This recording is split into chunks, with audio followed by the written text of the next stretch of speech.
स्वागत है एक नई वीडियो में। विषय लेकर आया है राहुल सांकृत्यायन द्वारा रचित तिब्बत के पथ पर यात्रा वृत्तांत की कलात्मकता या कला पक्ष।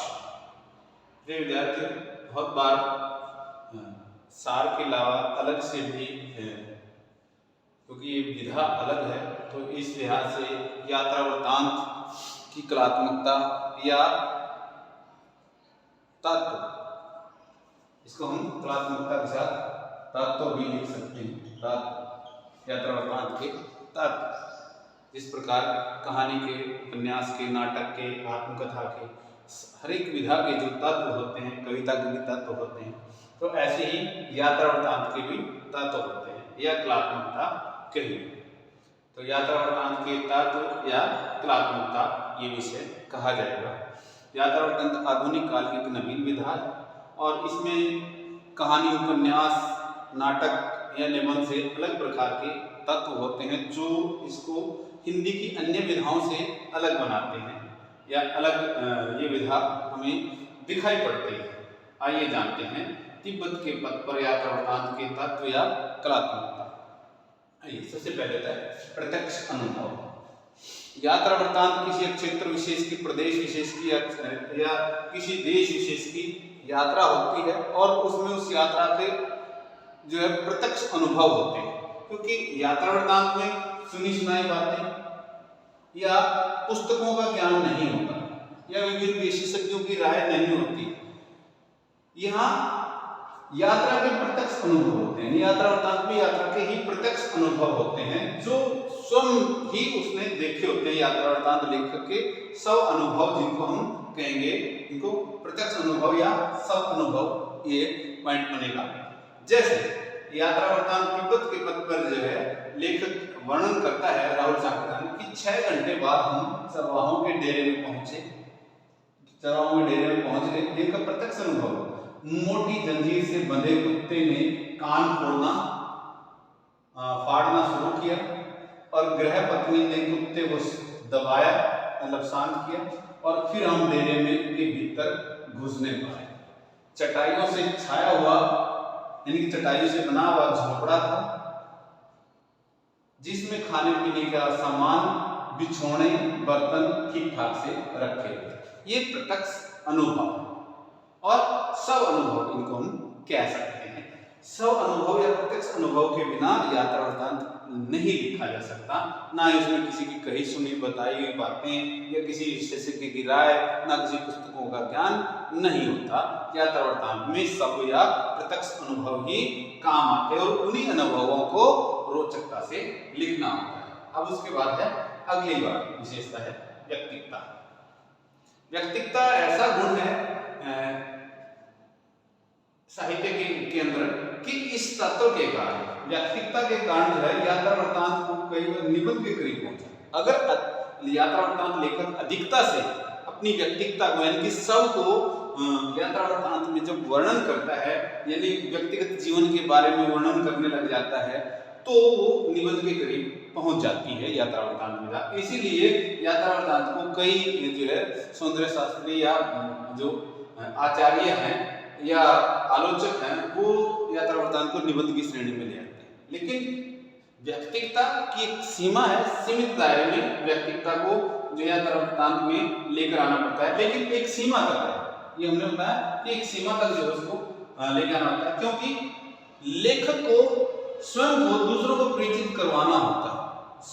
अपने बारे में कुछ एक बातें बतानी होती है, लेकिन दूसरों को जिस क्षेत्र के अनुभव, जहाँ के लोगों के अनुभव, लोगों की जानकारी, यानी वहाँ के जिस क्षेत्र में, देश या प्रदेश में है, वहाँ के लोगों को परिचित करवाना होता है पाठक को, न कि सब गुणगान करना होता है। लेखक को अपना ही गुणगान नहीं करना होता।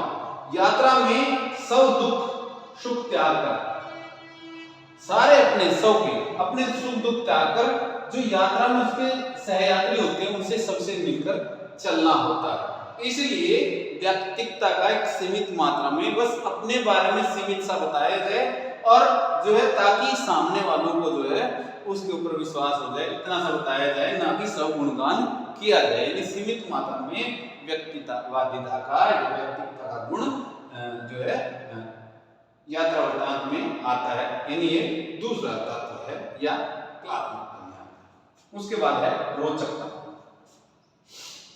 यात्रा वृत्तांत में किसी यात्रा के रास्ते का, वहां के रास्ते में जो समाज या संस्कृति आती है वहां का, उनकी भाषा का, भौगोलिक क्षेत्रों का, प्राकृतिक वातावरण, लोक जीवन, लोक कथाओं आदि का के बारे में यात्रा वृत्तांत लेखक पाठक वर्ग के लिए एक यात्रा निर्देशक के रूप में वो चलता है, यात्रा निर्देशक बन के चलता है। जैसे हम किसी यात्रा पे जाते हैं कहीं पर, चाहे शिमला जाएं, मनाली जाएं, या कोई राजस्थान में जाएं, या कहीं और दर्शनीय स्थल को देखने के लिए जाएं, तो वहाँ जो गाइड होते हैं तो वो हमें उन स्थानों के बारे में बताते हैं, वहाँ के ऐतिहासिक भौगोलिक सीमाओं के बारे में बताते हैं। तो वो गाइड का काम करते हैं। इस तरह से यहाँ यात्रा निर्देशक के रूप में वो हमारे सामने होता है। ठीक जैसे लेखक ने इस यात्रा वृत्तांत में भी किया है।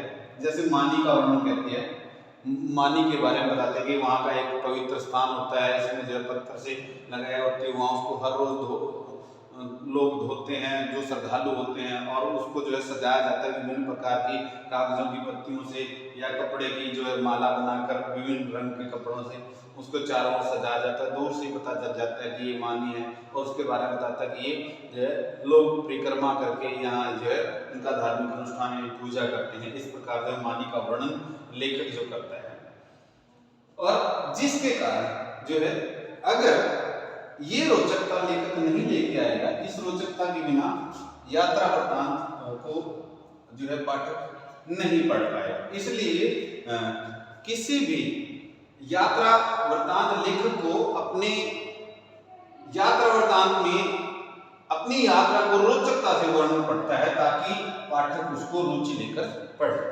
उसके बाद है अगली विशेषता आत्मीयता। आत्मीयता जो यात्रा वृत्तांत लेखक होता है वो स्थान, दृश्य, स्मारक, क्षेत्र, देश या भौगोलिक जो स्थान है, जो उनको जितना भी देखता है, उसका जो नजरिया होता है यात्रा वृत्तांत लेखक का, वो इतिहासकार या भूगोल की दृष्टि से, ना तो इतिहासकार बनता है ना वो कोई भूगोल का विशेषज्ञ बनता है। उसकी दृष्टि जो है आत्मीयता से वो देखता है, अपने मन से देखता है, और उस आत्मीयता को पाठक की आत्मीयता से जोड़ना होता है। अगर पाठक की आत्मीयता से जोड़ दिया तो ही यात्रा वृत्तांत जो है एक अच्छा बन पाता है, और पाठक वर्ग उसको जो है पढ़ता है, यानी कि उनको पाठक वर्ग को भी वो यात्रा वृत्तांत स्वसुखाय प्रतीत होता है। अब उसके बाद है अगला जो पॉइंट बनता है वो कल्पनाशीलता। यात्रा वृत्तांत में कल्पना का भी एक विशेष महत्व है। अगर देखिए, अगर कोई कल्पना होगी तो यात्रा वृत्तांत का प्रत्यक्ष अनुभव क्या होगा, वहां जो है ध्यान रखना होता है कि महत्व है इसका, लेकिन अधिक नहीं। अगर अधिकता से काल्पनिकता दी जाएगी तो वो रुचिकर नहीं लगेगा, उसमें वो मौलिकता समाप्त हो जाएगी। और इसके बिना मौलिकता नहीं आती, क्योंकि तनिक से यानी कि महीन मात्रा में, कुछ मात्रा में काल्पनिकता को लेना होता है। वो कारण है कि यात्रा वृत्तांत में कुछ नाम होते हैं, व्यक्तियों के नाम होते हैं, प्रसंग होते हैं, और उसमें किसी व्यक्ति विशेष का, क्षेत्र का, भाषा विशेष का अगर है, जहां जिनके कारण नाम सही या वास्तविक देने से क्या होता है कि धार्मिक या व्यक्तिगत भावनाएं अगर नष्ट होती हो, तो ऐसे में यात्रा वृत्तांत लेखक उन लोगों की उन भावनाओं को, उनकी धार्मिक भावनाओं को ध्यान में रखता है, और ऐसे प्रसंगों में लेखक क्या करता है, कल्पनाशीलता से जो है यात्रा वृत्तांत में वो काम चलाता है। इसलिए कल्पनाशीलता एक जो है बहुत कम मात्रा में होती है, लेकिन इसका एक विशेष स्थान है, क्योंकि बहुत सारे ऐसे प्रसंग आते हैं जहाँ की किसी की भावना को या धार्मिक भावनाओं को, क्षेत्र की भावनाओं को या वहाँ की मान्यताओं की भावनाओं को जहाँ नष्ट होती है, तो वहाँ कल्पनाशीलता से काम किया जाता है। उसके बाद उद्देश्य, क्योंकि यात्रा वृत्तांत में किसी प्रदेश, देश, क्षेत्र के रहन सहन, सामाजिक सांस्कृतिक जीवन और भौगोलिक जीवन, भौगोलिक क्षेत्र या प्राकृतिक वातावरण के वर्णन से पाठक को पहली बात तो ज्ञान वृद्धि करवाना, और दूसरा मनोरंजन। इसी रोचकता के साथ जो है ज्ञान वृद्धि भी करवाना है, और उसका जो है पाठक का मनोरंजन करना भी होता है। ये यात्रा वृत्तांत लेखक का उद्देश्य रहता है और वही राहुल शंकरदास जी का भी उद्देश्य रहा। प्रस्तुत यात्रा वृत्तांत तिब्बत के पथ में, वहाँ तिब्बत के रास्ते में आने वाले विभिन्न पहाड़ों की, विभिन्न जातियों, विभिन्न भाषाओं की, वहाँ के रहन सहन, खान पान, घर, नदी, नाले, पर्वत इत्यादि का जो है ज्ञान लेखक ने करवाया है और बड़े मनोरंजक तरीके से हम जो है तिब्बत के बारे में और नेपाल की विभिन्न सांस्कृतिक सामाजिक मान्यताओं को, वहाँ के भौगोलिक वातावरण को हम इस यात्रा वृत्तांत तिब्बत के पथ पर जो है में जान पाए। अब आप बात करते हैं भाषा। अंतिम पॉइंट है भाषा शैली। राहुल शंकरदास को पाली, प्राकृत, संस्कृत, अपभ्रंश, अवध, हिंदी, उर्दू, अंग्रेजी के साथ साथ विभिन्न भाषाओं का ज्ञान था, लेकिन फिर भी वो विभिन्न भाषाओं के ज्ञाता होते हुए भी वो व्यवहारिक हिंदी के प्रयोग पर बल देते थे और प्रस्तुत यात्रा वृत्तांत में उन्होंने हिंदी के शब्दों का भी इस्तेमाल किया, उसके साथ साथ तत्सम शब्दावली का बहुत उन्होंने इस्तेमाल किया है या प्रयोग किया है और इसके साथ साथ उर्दू, अंग्रेजी के शब्दों के साथ साथ भोटिया भाषा की, भोटिया यानी भूटानी भाषा जो उस क्षेत्र में जो है प्रयोग की जाती है, उसका प्रयोग किया है। और शैली में बात करें तो शैली में व्यक्तिगत अनुभवों को, व्यक्तिकता के साथ व्यक्तिगत अनुभवों को भावात्मकता से वर्णनात्मकता, भावात्मक और वर्णनात्मक शैली है और उसके साथ साथ विवरणात्मक शैली का भी प्रयोग लेखक ने तिब्बत के पथ पर यात्रा वृत्तांत में किया है। प्रिय विद्यार्थियों, उम्मीद करता हूं कि तिब्बत के पथ पर यात्रा वृत्तांत की कलात्मकता या तात्विक विश्लेषण को आप इस व्याख्यान से अच्छी प्रकार से समझ पाएंगे और आपके बहुत सारे सवालों के ये हल देगा ये व्याख्यान। आप सभी का धन्यवाद।